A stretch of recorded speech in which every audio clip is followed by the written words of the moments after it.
We are picking up where we've left off. As you can see on the website, if you go to the weekly studies, the Wednesday morning men's study, as you can see, alternates. We've done 1 Corinthians.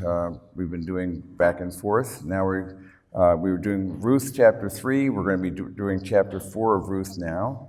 So we're picking up from where we left off, and we are looking at this remarkable story, and we'll pick up where we left off at the end of the book of Ruth chapter 3, when, as we know in the story, where Naomi said, "These 6 measures of barley he gave to me," and Ruth said, "Do not go to your mother-in-law empty-handed." And she said, "Wait, my daughter, until you know how the matter turns out. The man will not rest until he has settled it today." So she begins to see, as we'll see as we put the pieces of this puzzle together, that this is a great story of redemption.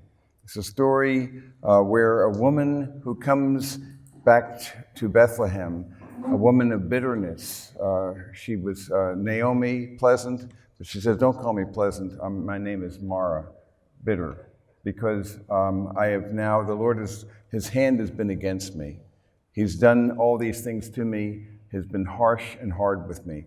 So it has to do with her, a lesson that she needs to learn. In fact, there are 3 major characters, as we know. And I want us to think about these 3 characters, about Ruth herself, about Naomi, and about Boaz, and see how God works and gives us lessons, timeless lessons, through these 3 unique individuals, and how their stories weave together and give us insights on how we can gain perspective and wisdom for our own lives, in coming to see that our circumstances do not define us.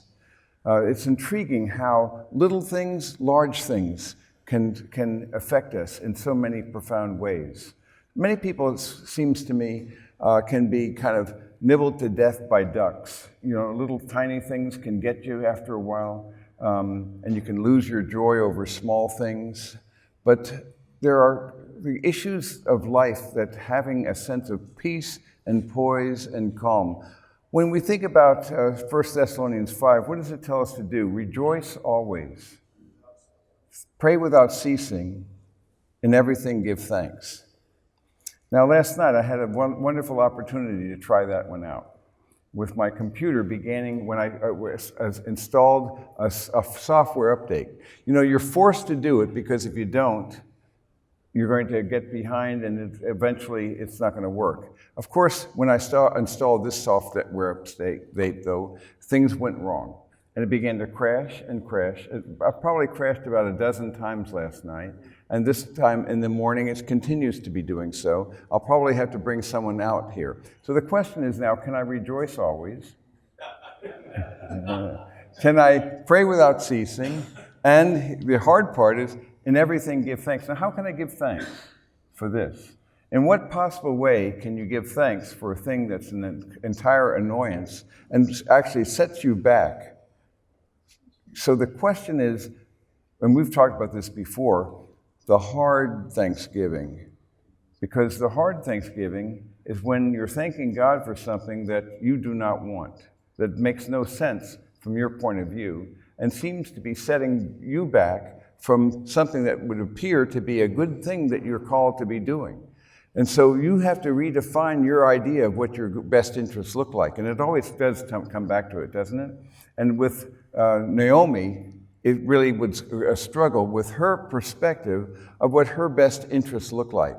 From her standpoint then, when she went off because of the famine that took place in Israel, and that famine was a consequence of Israel's disobedience, because everyone did that which was right in their own eyes. And because of we call the blessings for obedience and the cursings for disobedience in a theocratic covenant nation, the consequence then was this house of bread, which is what Bethlehem was. Thank you. The irony then is Bethlehem, house of bread, became a place of famine.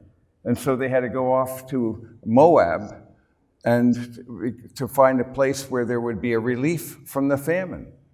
And so their own disobedience as a nation then forced them to go to a place where the people who were against the purposes of God then were dwelling, and they were doing better than the covenant people of God. And then she loses her husband, she loses her 2 sons, and she's bereft. And so she sees that the hand of God has been bitter against her. And she comes back then and has this point of view, this perspective. So whether it's a large thing or whether it's a small thing, it's a question of your perception of God's best interests for you. And how do I know what is a good thing or a bad thing in my life? I can't determine that because, you see, I have to discern whether the outcome is going to be a good end. And so it's going to be a matter of my discerning whether God has my best interests at heart. I have to leave the outcome in His hands. He works all things together for good to those who are called according to His purpose. And so who defines what that good looks like? And sometimes we'll see that good in this life. And sometimes we may not see that good until the next. But He assures us and promises us, if we are in fact His own, that it will work out together for good, but not necessarily in the way we may have construed or imagined. So in whether it's a small thing or a large thing, then we have to give the hard thanksgiving. So in doing so, then, we have to commit ourselves to the belief that God does love us, has our best interests at heart, and has a purpose behind the things that occur in our life, whether large or small. Either He's in control of everything or He's in control of nothing. Either it's a chance or a dance. And you have to decide what we're looking at here. It's a huge perspective, and a change in perspective is required.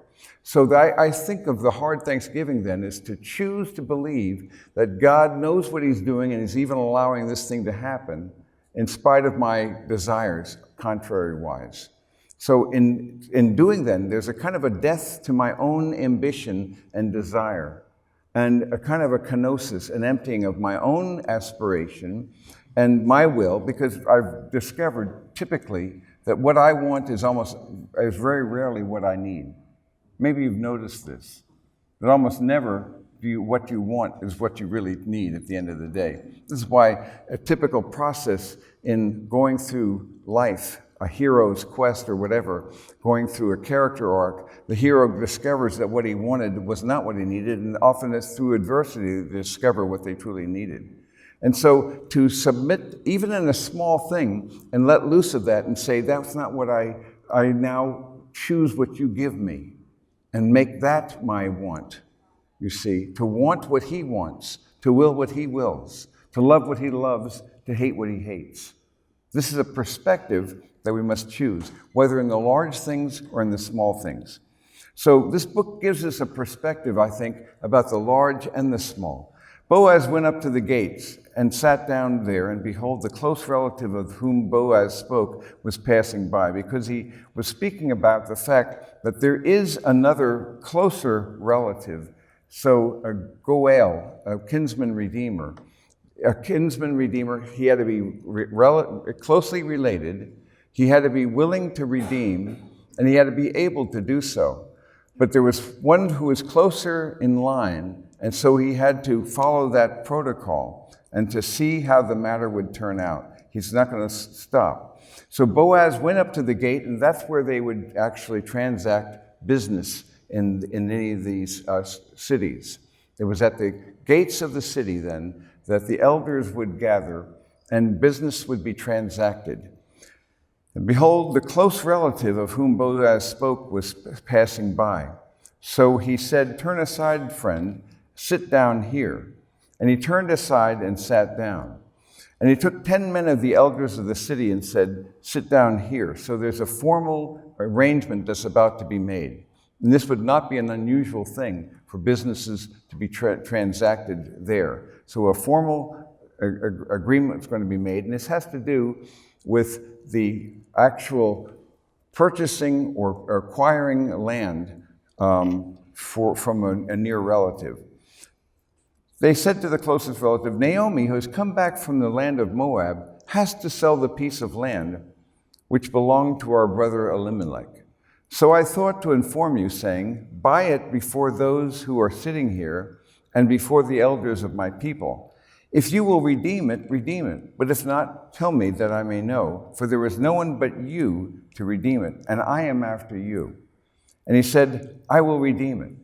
So this is the idea of actually purchasing something from the relative, but there was something more going on here. He said, I will redeem it. But then he says, on the day you buy the field from the hand of Naomi, you must also acquire Ruth the Moabitess, the widow of the deceased, in order to raise up the name of the deceased on his inheritance. So the idea, as you know, was that the law made a provision for the person whose inheritance would not continue. Someone would raise up then the provision for that person and actually make it possible for them to actually have an heir. And so the closest relative said, I cannot redeem it for myself because I would jeopardize my own inheritance. Redeem it for yourself. You may have my right of redemption, for I cannot redeem it. So the concept would be that this is an other-centered act, a selfless act, where you would actually choose to actually allow the other name, the name of that other person, to continue on because he no longer has representatives. And so it would be an act, another centered act that would be allowed in the community of Israel. Now this was the custom in former times in Israel concerning the redemption and the exchange of land to confirm any matter. A man removed his sandal and gave it to another. And this was the matter of attestation in Israel. So the closest relative said to Boaz, buy it for yourself. And he removed his sandal. Now, at one point, though, it was actually, if a person chose not to do it, it would be an insult, and there would be, they would spit in the face and so forth. That was no longer a matter that was required in this context. But the closest relative said to Boaz, though, buy it for yourself, so he would remove the sandal. And then Boaz said to the elders and all the people, you are witnesses today that I have bought from the hand of Naomi all that belonged to Elimelech, and all that belonged to Kilion and Mahlon, and those were his sons. So he's raising up then descendants. He's actually doing this in their name, and this is, again, as I say, another centered act. Moreover, I've acquired Ruth the Moabitess, the widow of Mahlon, to be my wife in order to raise up the name of the deceased on his inheritance, so that the name of the deceased will not be cut off from his brothers or from the court of his birthplace. You are witnesses today. I wonder how many people did this in actual practice, because it would be, as I say, not something that would be advantageous to you to do. So this is why then it was something that was required in the law, and it would depend on how near the relative would be that this would be a condition. All the people who were in the court and the elders said, we are witnesses. And so this was then a remarkable thing that he would do. And we're not clear as to all the reasons why he would do it, whether it was because of love for Ruth herself, because of admiration for her. She was a woman of excellence, as we know, but at least we see for sure that he had an admiration for her, and he wanted then for this to be a covenant expression, that all the people who were in the court, the elders said, we are witnesses. May the Lord make the woman who is coming into your home like Rachel and Leah, both of whom built the house of Israel. Now those were the wives, rather than the concubines of Jacob. And also may you achieve the wealth in Ephratah and become famous in Bethlehem. May your house be like the house of Perez, whom Tamar bore to Judah through the offspring which the Lord gave you by this young woman. So we see in this, going back to this description here, as Naomi predicted then, Boaz would not rest until he concluded the matter of redeeming and marrying Ruth. Since there was a nearer kinsman, Boaz first had to offer the right of redemption to him. And this must have been, as I say, a tense moment because he had evidently come to love Ruth. That was very evident in chapter 3. So he had to offer, as it was his responsibility to offer the right of redemption to him. And so, in doing so then, this nearer kinsman declined when he found that he'd also have to raise the inheritance through Ruth.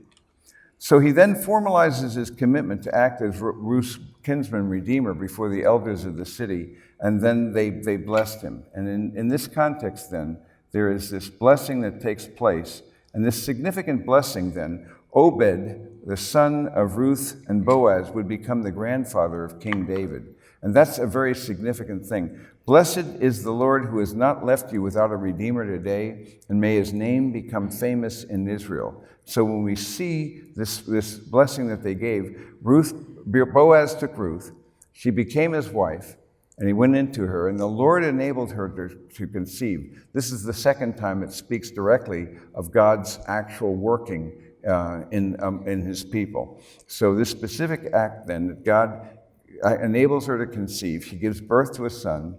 The woman said to Naomi, the women said, "Blessed is the Lord who has not left you without a redeemer today, and may his name become famous in Israel. May he also be to you a restorer of life and a sustainer of your old age. For your daughter-in-law who loves you and is better to you than 7 sons has given birth to him." So here in this life, this one woman who was formerly bitter sees this redemptive story come to a conclusion that was far greater than what she could have even dreamed or have imagined. That she is now being provided for by this man who comes to love her daughter-in-law, and she becomes, as it says, better than 7 sons. And then it tells us about how a greater story is involved, that they're part of a greater story. That Naomi took the child, laid him in her lap, became his nurse. The neighbor women gave him a name, saying, "A son has been born to Naomi." So they named him Obed. He is the father of Jesse, the father of David. So he's in the messianic line. And so, again, Ruth, as is Tamar, these Gentile women are privileged to be a part of the messianic line. And this is a significant thing. And then it gives us the generations of Perez, who was born Hezron. Hezron was Ram and Aminadab, and then Nahshon, and then Salmon and Boaz. So Perez, Boaz's great-great-great-great-grandfather. And then Obed, and then Jesse, and then Jesse to David. So it gives us this lineage, and she is in the messianic line, that God has chosen a line, chosen a person, Abram, and shows us as well that the Gentiles are also part of this line. So it's a very significant picture of what God is doing in this story. So I want to take you through this story in another way. I want to look at these 3 characters. Let's look at Ruth, and then I want to look at Naomi, and then I want to look at Boaz. So thinking about the story of Ruth, first of all, we want to take a look at her journey and her story, because seen from this point of view, from this perspective, Ruth is really a remarkable character. So as I see the story of Ruth,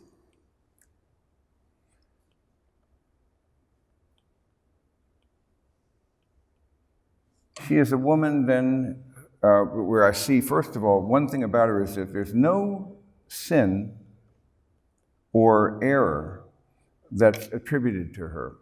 And so it's one of those characters like, for example, Joseph and Daniel, for whom there's no specific sin attributed to her.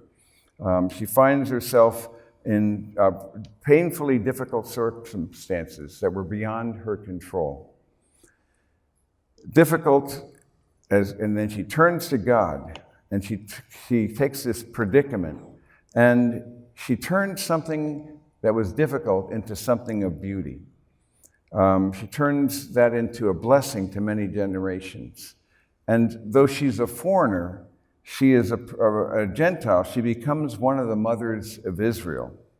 And 5 times she's referred to as Ruth the Moabitess. So this emphasizes that the understanding that this is a story of that redemption, that God reaches out and even makes a provision for the Gentiles. She's also called the Moabite maiden, stressing her Gentile background. So as King David's great-grandmother, she provides an example of hope that the Gentiles can share in the kingdom of God. So she forsakes her father, her mother, her country, her gods. And this loyal woman then actually pledges her life unto death, and she to her Jewish mother-in-law. This remarkable statement that she makes, as we see earlier on in chapter 1, as we go down, when she is about to leave, and they come to Bethlehem, and she says,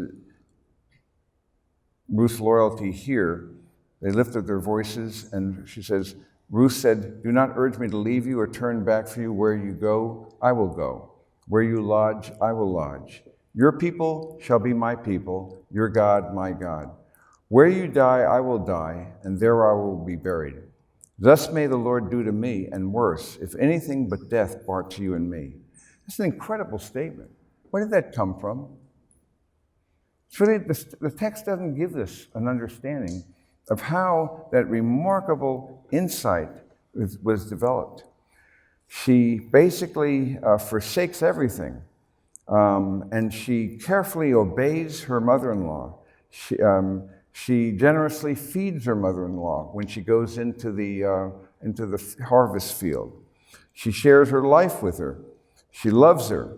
And with the strength of love that the women of Bethlehem recognize as really being better than the love of 7 sons, unlike the love of her Moabite sister-in-law, Orpah, it's a genuinely remarkable love. Where does this come from? And this strength of her character doesn't end with Naomi, but we see that she's also a very hard worker. She is submissive to Boaz. She shows gratitude in all things. And she's clearly seen as a woman of character. She's reputed as a woman of worth among the Jews. And so her vow of faithfulness to Naomi, I find to be very impressive indeed. So you ask yourself the question about this woman. It's a beautiful and meaningful vow. It's still, by the way, used in wedding ceremonies today, that very statement. So while the scripture relates that she pledged that Naomi's God would be her God, the story doesn't really tell us where that came from. It's something that it's a gift that God gave her. And so the question is, how do we grow in our love and our unselfishness, the generosity, the loyalty, the constant obedience that we see in her? She becomes, to me, a model of great virtue. And there's this whole idea then of virtue, of a quality of excellence. And as you know, I've talked about excellence before with you, and I've come to see excellence as really being something that has several layers, and that true excellence must be seen inside out, that there is an interior excellence that I think should animate exterior excellence. Because a lot of men may be functional successes, but relational failures. And so you need to make sure that there's an interiority in your life that's marked by excellence, even when others aren't looking. It's the interior life. Your true character is defined by what you are when others are not looking. And so it's your life that you manifest before God and really yourself, that's the spiritual excellence that then I think should lead to the moral excellence. When I think of moral excellence, what would be a way of defining that moral excellence? What would be a way of describing it? Well, there are different ways we could do that, but I think one of them would be the fruit of the Spirit. So when you think of the fruit of the Spirit, love, joy, peace, patience, kindness, goodness, faithfulness, gentleness, self-control, that would be a great description of moral excellence, would it not?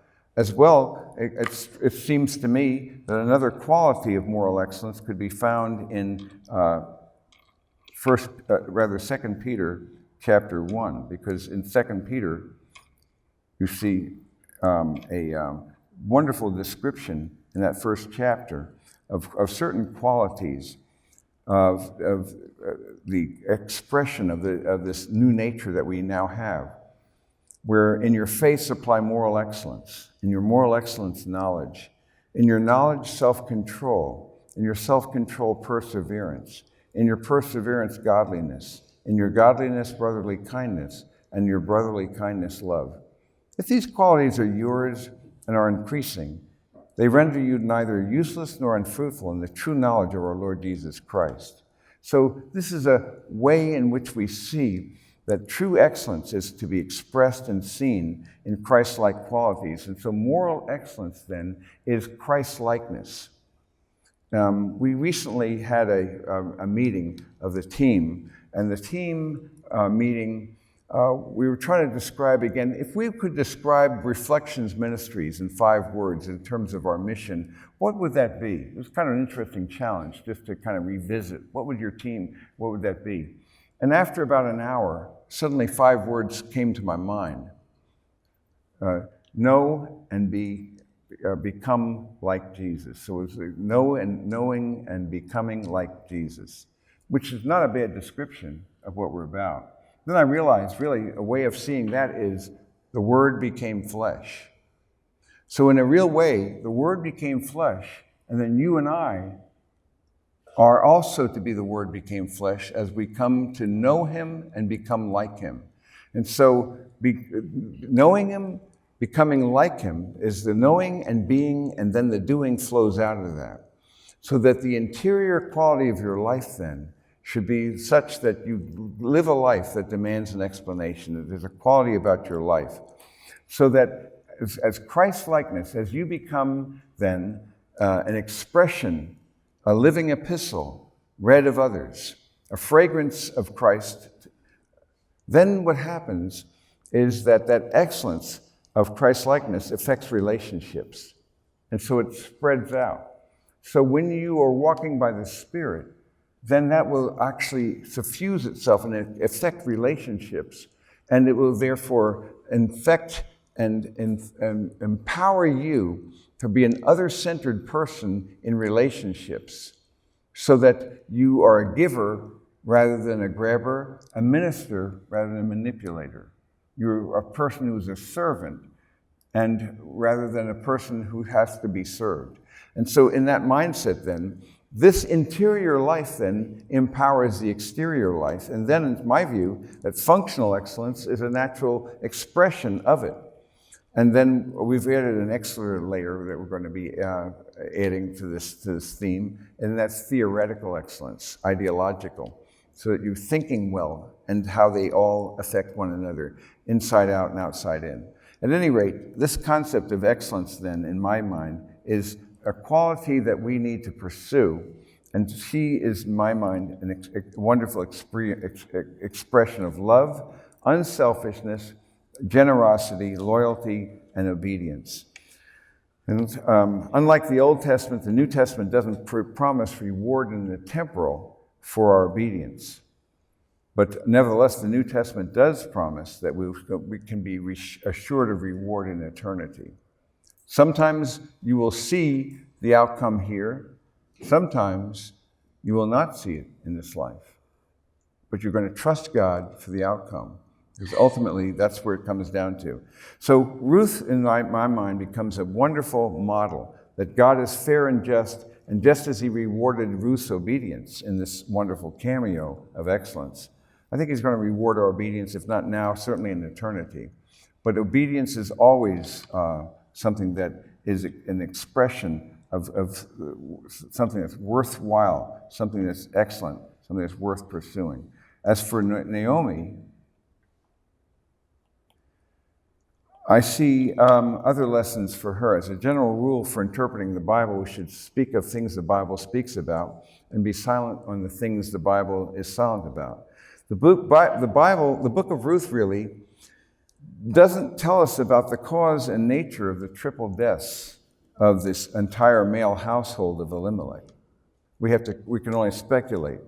Were these deaths an expression of God's wrath due to the son's disobedience and intermarrying with the Moabites?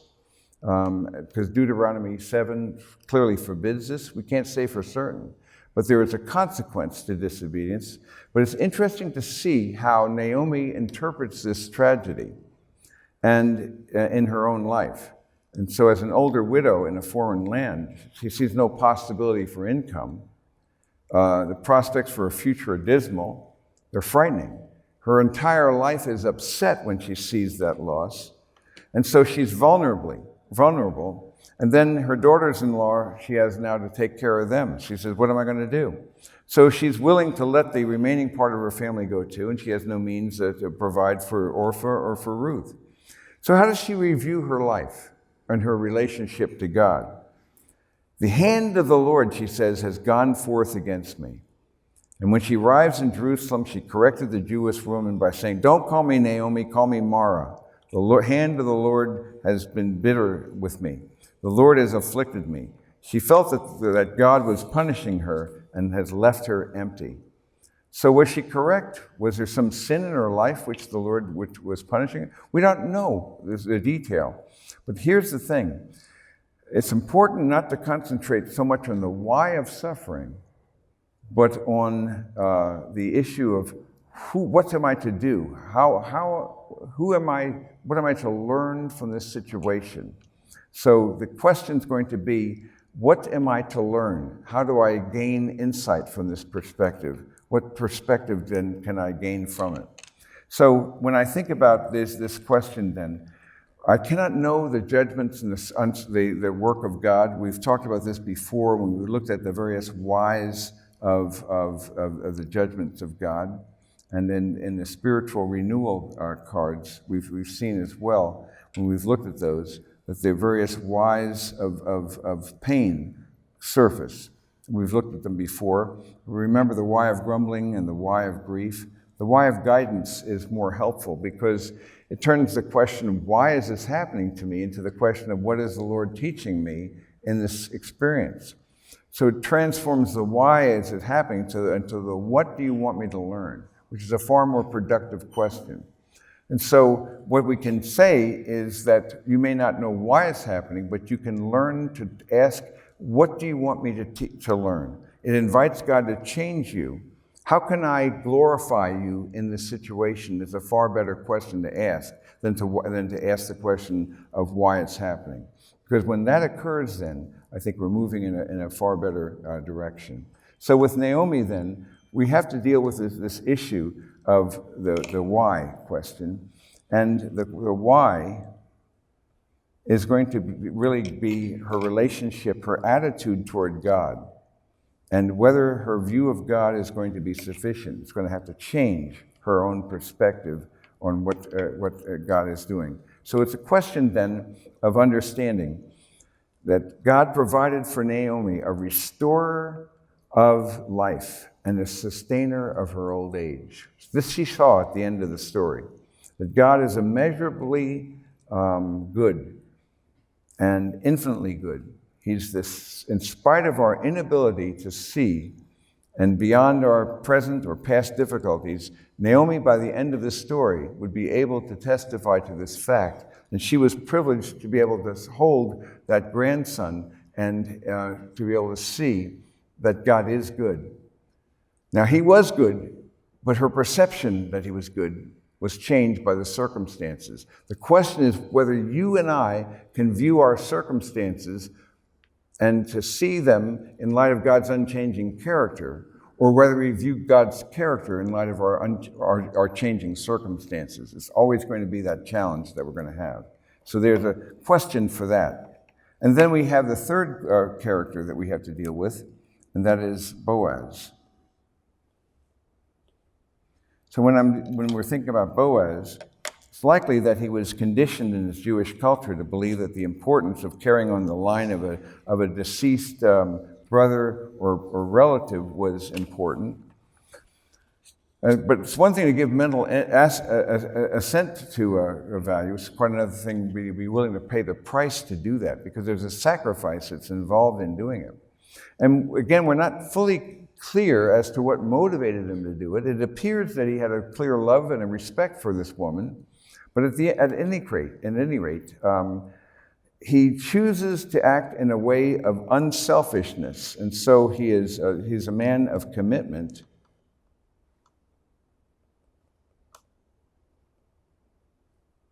And he's a selflessness. He's thinking about the needs of others, and he's also seeking to protect her reputation as well. And so he's trusting that the God who makes the rules loves us and wants what's best for us. And to trust in the sovereignty of God who causes all things to work together for good. And so in my view, he is a man whose obedience ultimately brings forth God's blessing. So Boaz's obedience, however it was motivated, allowed him to participate in the work of God.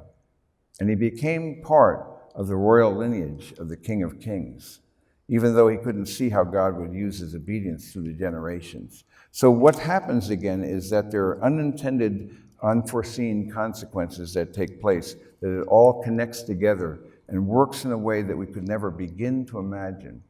So in my view, it is the small things that add up, the small decisions we make in the tapestry of life, the little decisions we make that then shape our own perspective. So that the attitude that we have of pursuing excellence before God and seeking to be pleasing to Him, of choosing to trust in Him in spite of appearances to the contrary, and about being committed to Him and choosing the way of obedience even when it hurts. And to me, that is a perspective that we need to maintain and pursue. So 3 questions I leave before you for your consideration, just for the next few minutes to reflect upon together. And I do this just so you can kind of process, internalize together, how would this affect you? These 3 characters. So first of all then, how does Ruth inspire us to pursue excellence? And secondly, what does Naomi teach us about how we should view God? And do we view God through our circumstances, or do we allow Him to affect our view of our circumstances by looking at His unchanging character and not looking at His character through our changing circumstances? And then third, how is he a paradigm, Boaz, of biblical obedience? To see him as a paradigm, and where you do not see the outcome, but you're putting your hope and your trust in Him. Because at the end of the day, you're going to be putting your hope in something. At the end, you will fear something more than anything else. In the end, you will love something more than anything else. You will serve something more than anything else. So choose you this day, as to paraphrase Joshua, choose you this day whom you will serve. Choose you this day whom you will love. Choose you this day whom you will fear.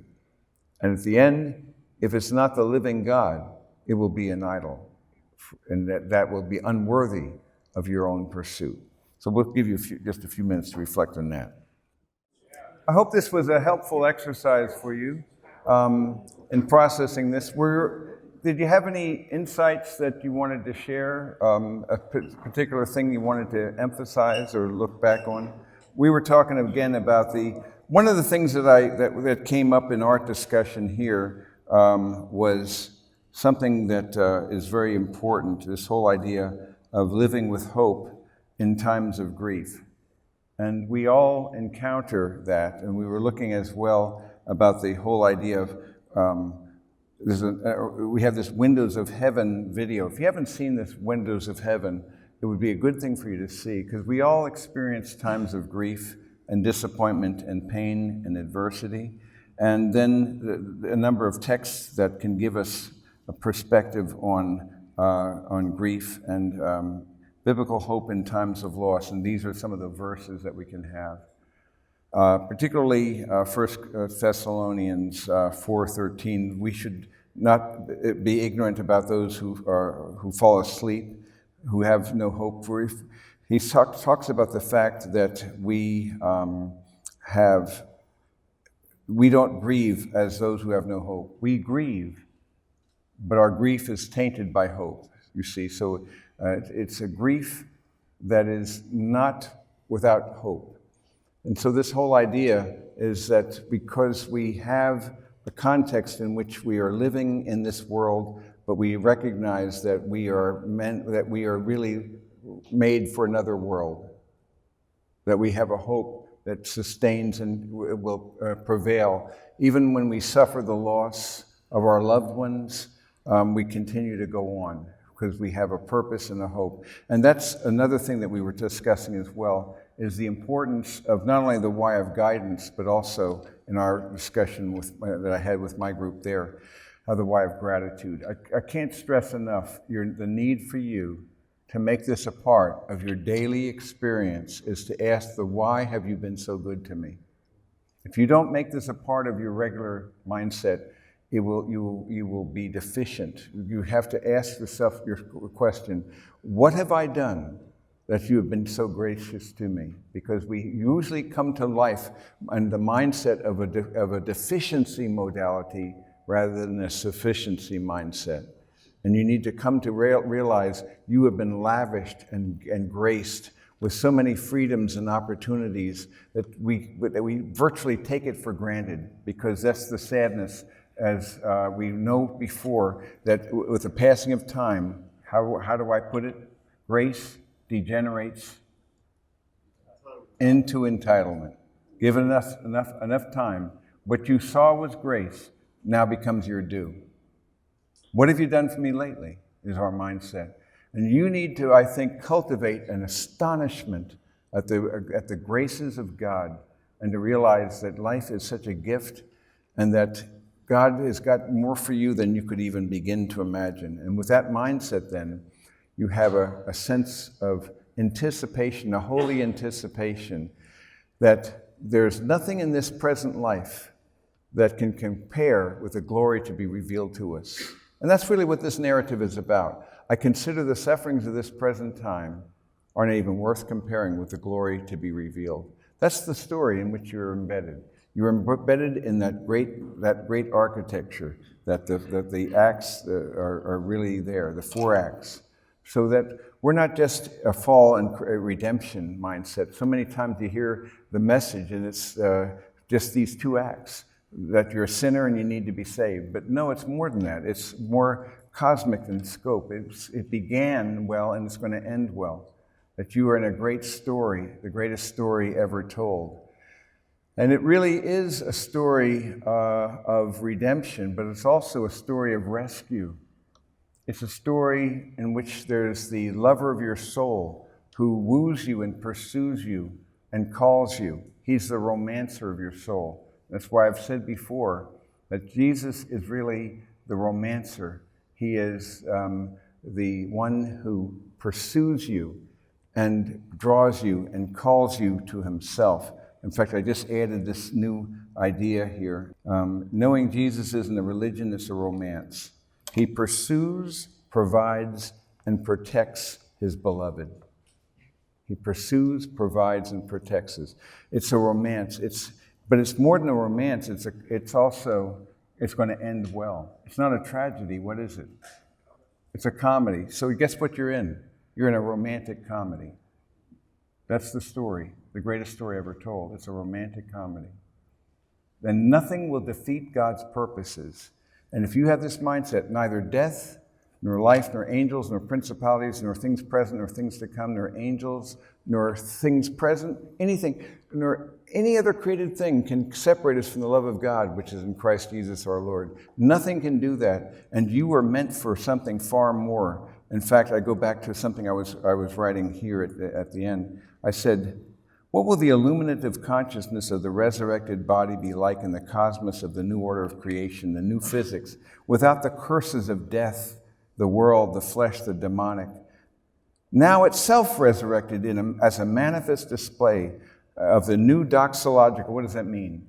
The glory of God, expressions of space and time, of the triunity of all things in one. In other words, wait till you see what God's got for you. You haven't seen anything yet. The pain that you've suffered is as nothing, and even the pain will be redemptive. He's even going to use that for your good, so that nothing will be wasted. And I'll stop with this. Remember this concept. You are not defined as we've said, by the pain of our past, which is very brief indeed, only a few decades max. But instead, you're defined by the joy and glory of your unbounded future. And that is something that will, even the pain of the past, will be converted by God to produce something that's going to be transmuted into glory. So the lead of that pain will become the gold. Through the suffering we've gone through, it'll be transmuted into the gold of glory. And that is a good story.